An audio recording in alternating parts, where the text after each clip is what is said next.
Good morning student, welcome to chemistry class. In today chemistry class we will see the chapter nitrogen containing compound, nitro compounds, and we saw the questions from this chapter asked in the board paper. Okay, and as you know that we have completed up to aldehyde and ketones and carboxylic acid. Okay, so this is the last chapter of organic chemistry. From this chapter student, mostly questions are arrangement of basicity in increasing decreasing order of the different type of nitrogen containing compounds, distinguish test, named reaction, and some question of the conversion. So you have no need of worry about the preparation of any compound, because preparation of any compound has been deleted from the chapter, but you have to focus on the conversion reactions, distinguish test, name reactions, okay, and some questions on the basicity. Okay, let's start from the questions. Basicity. Okay, first question is arrange the following compound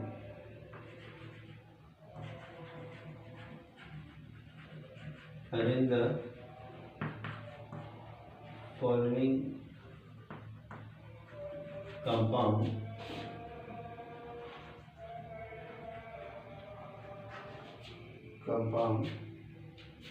compounds in increasing order of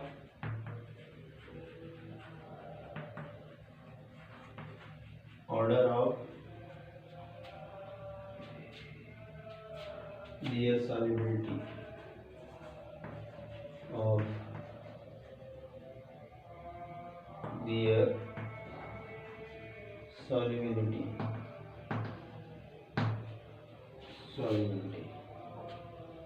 and this question has been asked in 2011 in Delhi. D for Delhi. Question is that C6H5 NH2 C6H5 then first is C6H5 NH2, then C2H5 whole twice NH, then C2H5 and H2. You have to arrange them in the solubility order. Okay, which one is more soluble? This way. Okay, means less soluble to more soluble. Okay, the answer is C6H5NH2 will be very less soluble in water. Then due to steric hindrance, this one will be also less soluble. Okay, but this one will be more soluble in comparison to other. Okay, यहाँ पे जो है ये benzene है, वैसे भी water soluble नहीं होगी, और दूसरा कि यहाँ पे जो लोन पेयर इलेक्ट्रॉन है वो अवेलेबल नहीं है, तो किसी तरह का बॉन्ड बनने का कोई चांस नहीं है। यहाँ पे क्या है, यहाँ पे स्टेरिक हिंड्रेंस है, इस स्टेरिक हिंड्रेंस की वजह से कोई बॉन्ड नहीं बन पा रहा है, अदरवाइज ये भी सॉल्युबल हो जाता है पूरी तरह से। ये मोर सॉल्युबल है क्योंकि इलेक्ट्रॉन ज़्यादा अवेलेबल है, अवेलेबल यहाँ भी था, अवेलेबल यहाँ भी है, लेकिन इसके यहाँ पे स्टेरिक हिंड्रेंस है और यहाँ पे कोई हिंड्रेंस नहीं है और इलेक्ट्रॉन अवेलेबल है। तो इस कंडीशन में यहाँ पे सॉल्युबिलिटी का ऑर्डर ये होगा। ठीक है, चलिए एक क्वेश्चन हो गया। नेक्स्ट क्वेश्चन पे आते हैं हम लोग।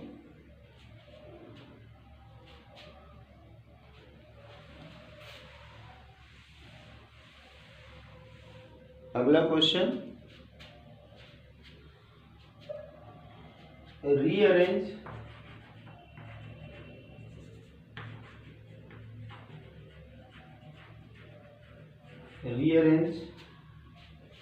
the following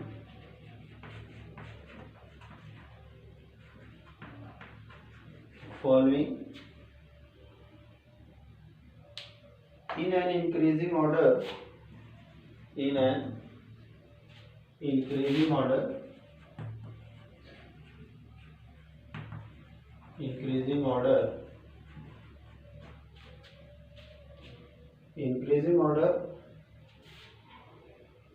of their basic strength,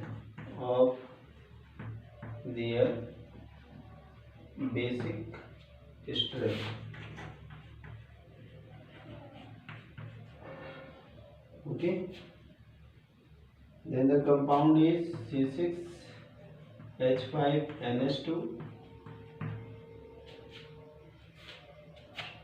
C6H5 and CS3 whole twice,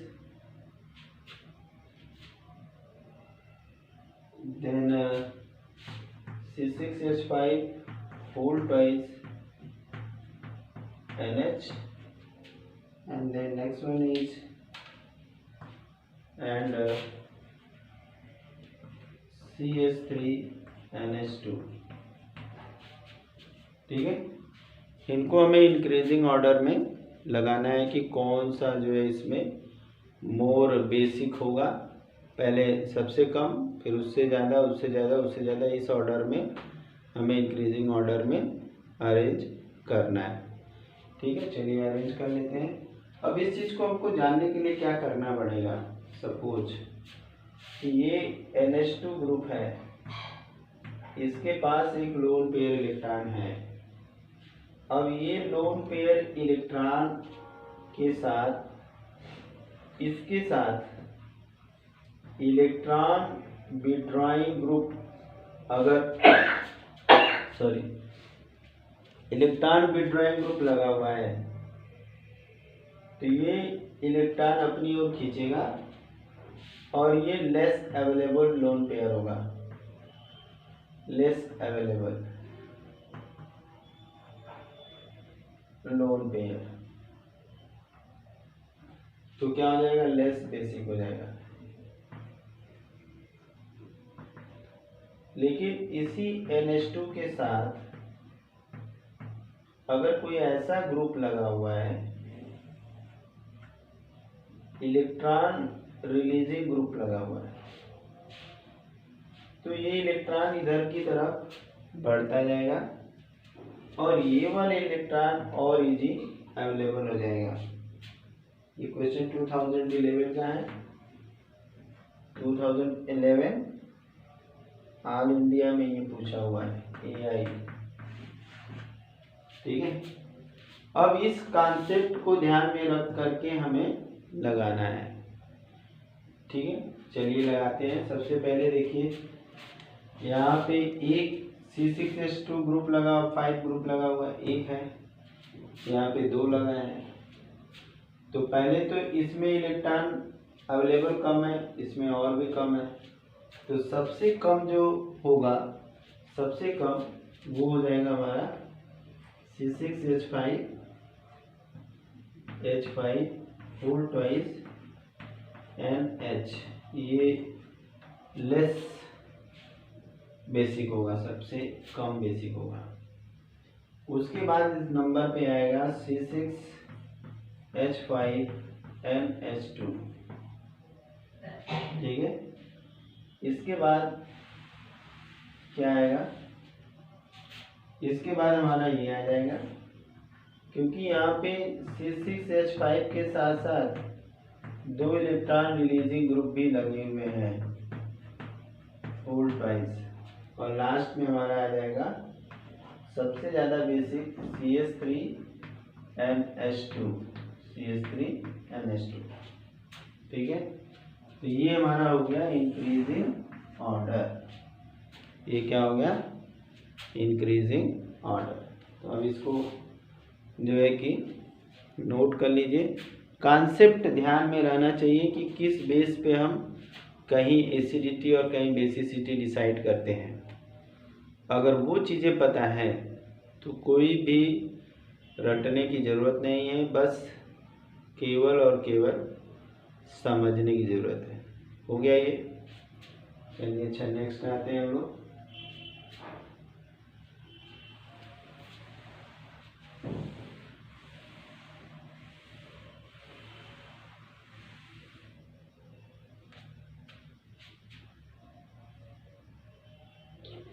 next question 2013 में पूछा हुआ है, arrange the following, arrange the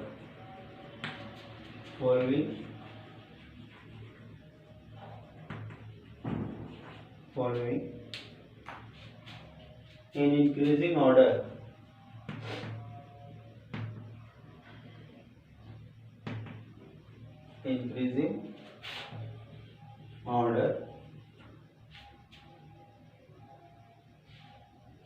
of their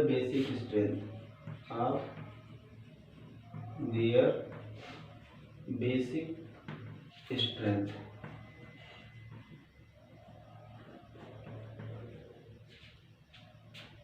in aqueous solution, basic strength in aqueous solution.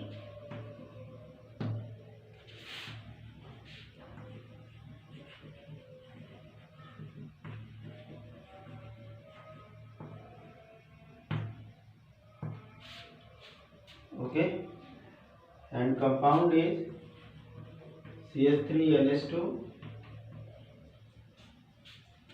Okay, तो यहाँ पे हो जाएगा हमारा दूसरा CH3 होल थ्राइस एन, और नेक्स्ट है CH3 होल ट्वाइस NH। अब इस केस में हमें इसको इंक्रीजिंग ऑर्डर में लगाना है।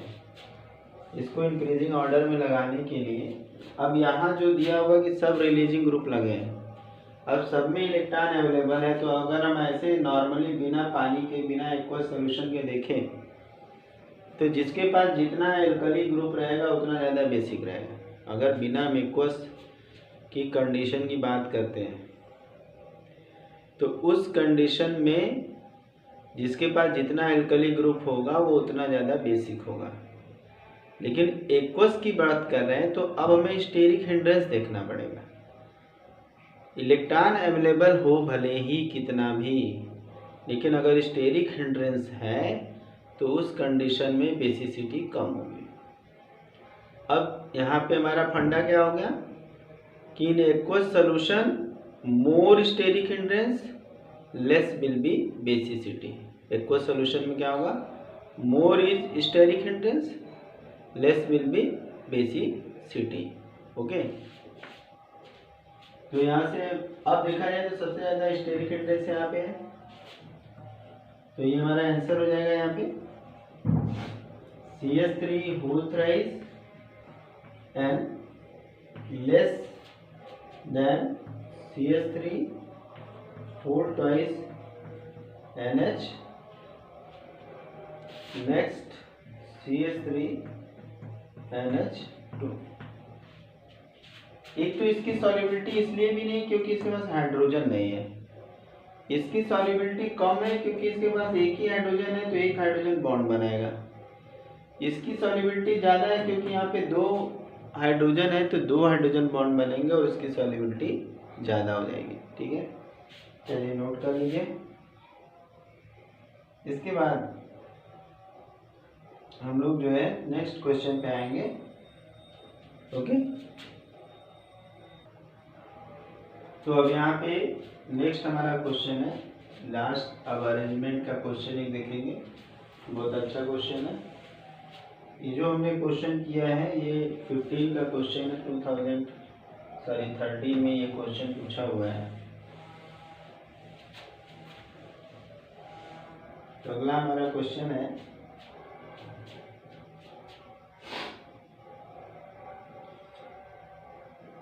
Rearrange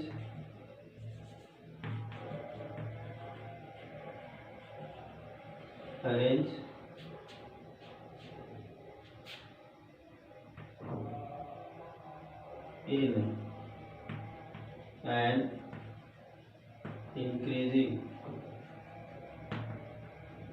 order of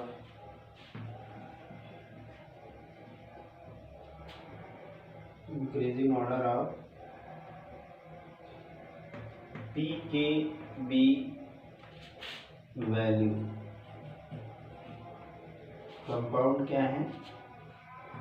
C2H5 NH2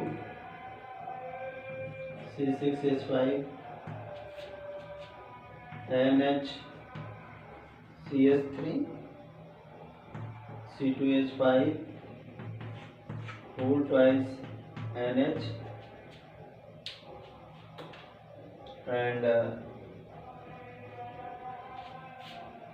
C6H5 NH2। 2010 में ही पूछा हुआ है, 2010। अब ये क्वेश्चन में हमें पीकेबी वैल्यू, इसमें ये बताया जाता है कि जिसकी पीके वैल्यू जितनी कम होगी वो उतना बेसिक होगा। वो क्या होगा? बेसिक होगा। अब इस चीज़ को क्वेश्चन को बस थोड़ा सा घुमाया गया है। लेस पीकेबी वैल्यू मोर बेसिक नेचर। तो अब हमें अगर पीकेबी वैल्यू नहीं पता है तो हमें ये पता तो कर सकते हैं कि कौन ज़्यादा बेसिक होगा। तो जो जितना ज़्यादा बेसिक होगा उसकी जो है कि पीकेबी वैल्यू उतनी कम होगी। तो चलिए यहाँ पे देखते हैं कि पहले देखा जाए इलेक्ट्रॉन रिलीजिंग ग्रुप के बेस पे देखा जाए। ये दो हमारे ऐसे कंपाउंड हैं जिनकी बेसिक स्ट्रेंथ ज़्यादा है। तो सबसे पहले पीकेबी वैल्यू जो होगी, हम एक्वस सोल्यूशन की बात नहीं कर रहे हैं, हम एज ए प्योर सोल्यूशन की बात कर रहे हैं। तो इसकी बेसिसिटी ज़्यादा होगी, इसका पीकेबी वैल्यू कम होगा C2H5 NH2 से। और इसके बाद ये आ जाएगा हमारा C6H5, क्योंकि एक CH3 ग्रुप है, इलेक्ट्रॉन डोनेट कर रहा है, तो इसकी पीकेबी वैल्यू में थोड़ी सी तो कमी आएगी CH3। और लास्ट हमारा हो जाएगा C6H5 NH2। ठीक है, तो ये increasing order of pKb value है। पीकेबी वैल्यू और बेसिसिटी दोनों एक दूसरे के अपोजिट हैं, दोनों एक दूसरे के क्या हैं? अपोजिट हैं। तो इसको फटाफट नोट कर लीजिए। अब हमने जितने भी तरह से अरेंजमेंट का क्वेश्चन पूछा गया है वो हमने बता दिया। ठीक है, अब हम लोग जो है कि दूसरे तरह के क्वेश्चन पे आएंगे, कन्वर्जन टाइप के और रीजनिंग टाइप के क्वेश्चन पे आएंगे। तो पहले हम जो है कि क्वेश्चन देखते हैं, कन्वर्जन टाइप का क्वेश्चन देखते हैं जो कि अब तक बोर्ड में पूछा हुआ है। तो इसको इरेज करेंगे। तो हमारा जो अगला जो होगा क्वेश्चन है, how are the following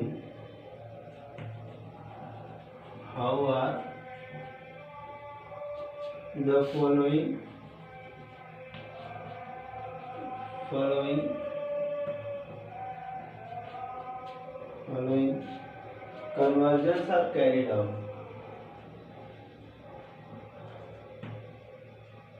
Conversions are carried out.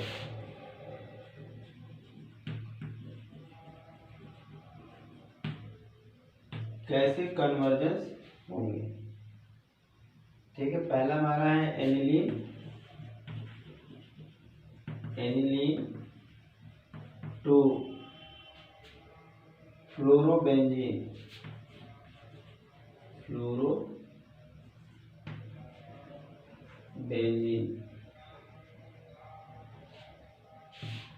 दूसरा है benzene diazonium chloride to benzene diazonium chloride to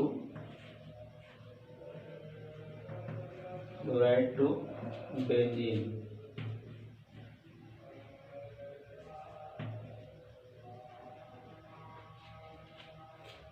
और थर्ड है methyl chloride to ethylamine. Methyl chloride to ethyl amine.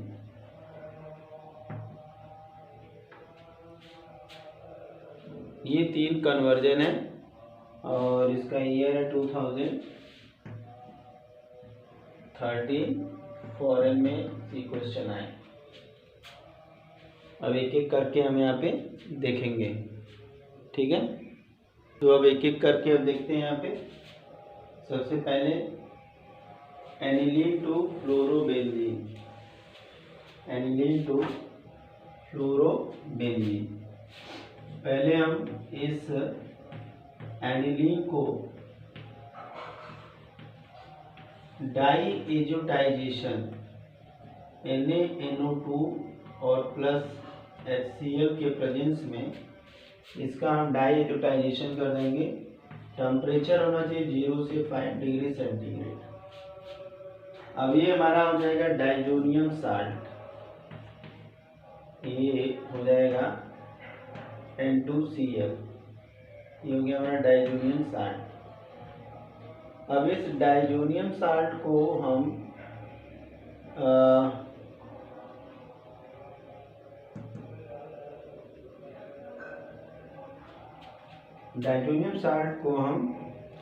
Hydrogen टेट्राबोरोफ्लोरेट,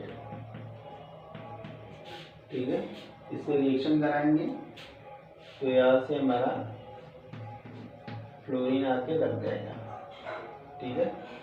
अब इस केस में क्या है कि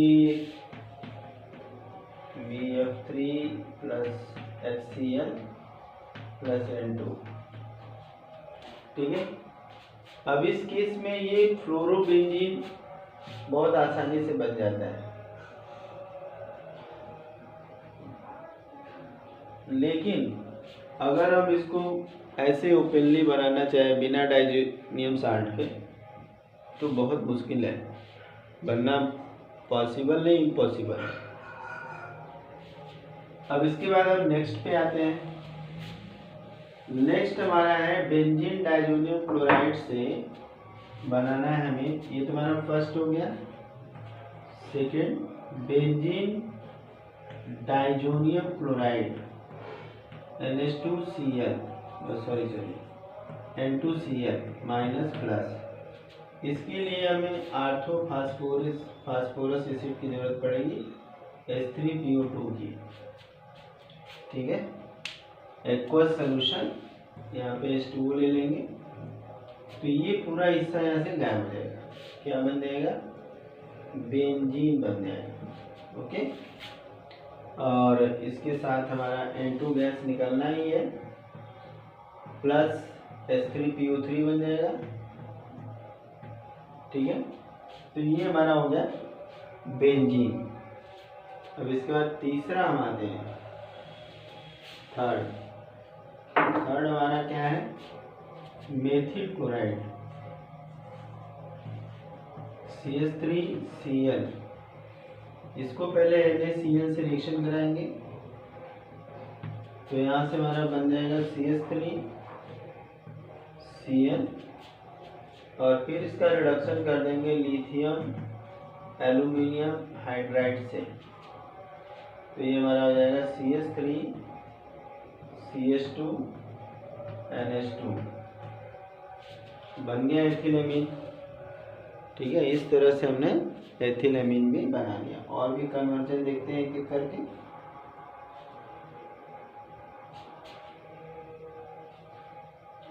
ये क्वेश्चन जो हमने किया है, ये सारा क्वेश्चन जो है कि 2013 का है, हमने पहले बताया, फॉरेन में पूछा हुआ क्वेश्चन है। नेक्स्ट क्वेश्चन पे आते हैं।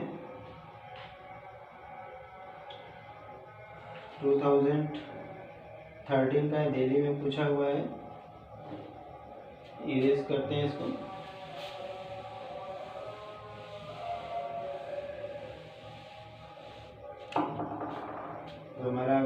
क्वेश्चन है, give the structure, give the structure,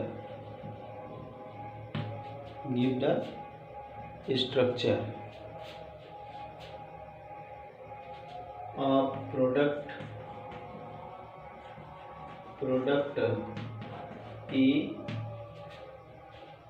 B and C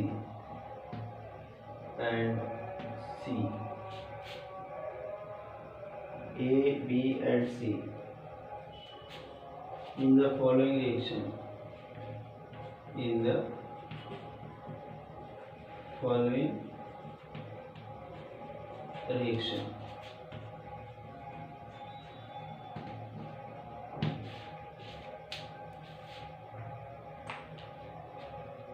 following reaction. अब क्या है हमारा रिएक्शन, क्या है, CH3 CH2 Br gives KCl और E बनेगा यहाँ पे। इसको हम लिथियम एल्युमिनियम हाइड्राइड के साथ, एल्युमिनियम हाइड्राइड के साथ क्या करेंगे, रिड्यूस करेंगे, B बन जाएगा। अब इस B को फिर हम NO2 से रिएक्शन कराएंगे, NO2 से HNO2 से 0 डिग्री सेंटीग्रेड पे, तो C बन जाएगा। ठीक है, एक हो गया ये। दूसरा हमारा है, यहाँ पे हम लोग CH3COH लेंगे, अमोनिया से रिएक्शन कराएंगे, हीट करेंगे, तो यहाँ पे कोई ए बनेगा। फिर इसको हम जो है NaOH प्लस Br लेंगे, हाफमैन ब्रोमाइड रिएक्शन की तरह से होगा, तो यहाँ पे B बन जाएगा। इस B को जब हम क्लोरोफॉर्म CH3 प्लस KOH के साथ कराएंगे एल्कोहलिक, तो C बनेगा। ठीक है, ये हमारा क्वेश्चन आई बात समझे। अब इसमें हम पहला देखते हैं क्या होगा। पहले वाले में CH3 CH2 Br और यहाँ पे KCN है, तो ये बन जाएगा, यहाँ से माइनस KBr निकलेगा और ये बन जाएगा CH3 CH2 CN बन जाएगा। ये हमारा A। अब ये A जो है रिड्यूस होकर के लिथियम एल्युमिनियम हाइड्राइड से AlH4 से बन जाएगा CH3 CH2 CH2 NH2। ठीक है, ये बन गया हमारा।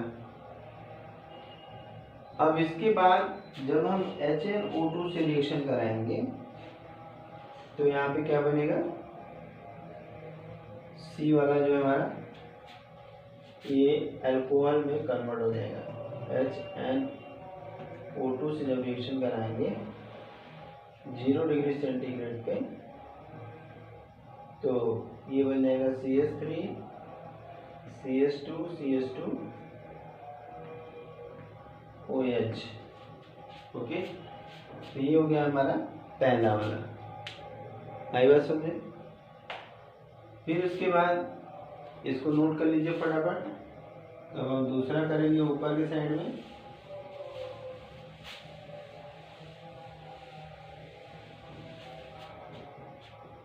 नोट कर लिया, बस 1 मिनट। यहाँ पे हम CH3COOH का जब हम रिएक्शन कराएंगे अमोनिया के साथ, हीट करेंगे, तो ये बन जाएगा CH3COONH4 बन जाएगा। ठीक है, और फिर जब इसका हम ये हमारा NH2 बन जाएगा, ये हमारा A हो गया, CONH2। ठीक है। इसके बाद हमारा नेक्स्ट क्या रिएजेंट है, Br के साथ। ये हाफमैन ब्रोमाइड रिएक्शन है। यहाँ पे रिंग को छोटा, चेन को छोटा करना है तो सबसे बढ़िया तरीका CH3NH2 हो जाएगा। फिर जब हम इसको रिएक्शन कराएंगे क्लोरोफॉर्म आइसोसाइनाइड टेस्ट इसको बोलते हैं, प्लस एल्कोहलिक KOH के साथ,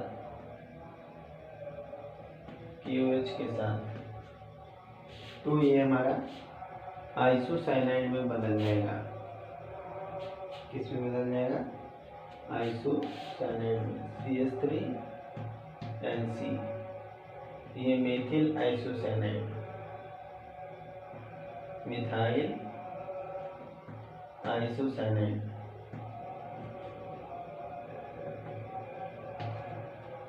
ठीक है, ये बन जाएगा। तो ये हो गया हमारा A, ये हो गया B और ये हो गया C। ठीक है, तो आज के लिए इतना ही, कल फिर हम लोग मिलेंगे। Thank you, have a nice day.